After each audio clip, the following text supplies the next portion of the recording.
ಇಲ್ಲ, ನ್ಯಾಯಾಲಯದ ತೀರ್ಮಾನವನ್ನು ಎಲ್ಲರೂ ಒಪ್ಪಬೇಕಾಗ್ತದೆ. ಮತ್ತು ಆ ಸಂದರ್ಭದಲ್ಲಿಯೂ ನಾವು ಹೇಳಿಕೆ ಕೊಟ್ಟಿದ್ವಿ, ಯಾರು ತಪ್ಪು ಮಾಡಿದರೆ ಅವರಿಗೆ ಭಾರತದ ಕಾನೂನು ಒಂದು ಪರಿಮಿತಿಯಲ್ಲಿ ಏನು ಶಿಕ್ಷೆ ಆಗಬೇಕು ಅದು ಶಿಕ್ಷೆ ಆಗ್ತದೆ. ತನಿಖೆ ಆದ ನಂತರ, ವಿಚಾರಣೆ ಆದ ನಂತರ ಶಿಕ್ಷೆ ಆಗ್ತದೆ.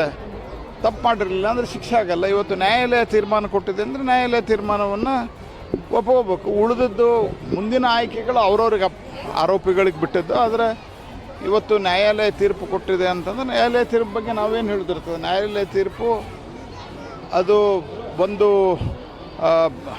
ಸಂಪೂರ್ಣವಾದಂಥ ಸಾಕ್ಷಿ ಆಧಾರಗಳೊಂದಿಗೆ ತೀರ್ಪು ಕೊಟ್ಟಿರ್ತದೆ. ನ್ಯಾಯಾಲಯ ತೀರ್ಪು ನಮ್ಮ ದೇಶದೊಳಗೆ ಮಹಿಳೆಯರು ಮತ್ತು ಇವರು ಎಷ್ಟೇ ನಾವು ಇದ್ದರೂ ಸಹಿತ ನಾವು ಮಹಿಳೆಯರನ್ನ ಅತ್ಯಂತ ಗೌರವದಿಂದ ನೋಡುವಂಥ ಒಂದು ಸಮಾಜ ನಮ್ಮದು. ಹೀಗಾಗಿ ನ್ಯಾಯಾಲಯ ಕೂಲಂಕುಷವಾಗಿ ಪರಿಶೀಲನೆ ಮಾಡಿ ತೀರ್ಪು ಕೊಟ್ಟರು.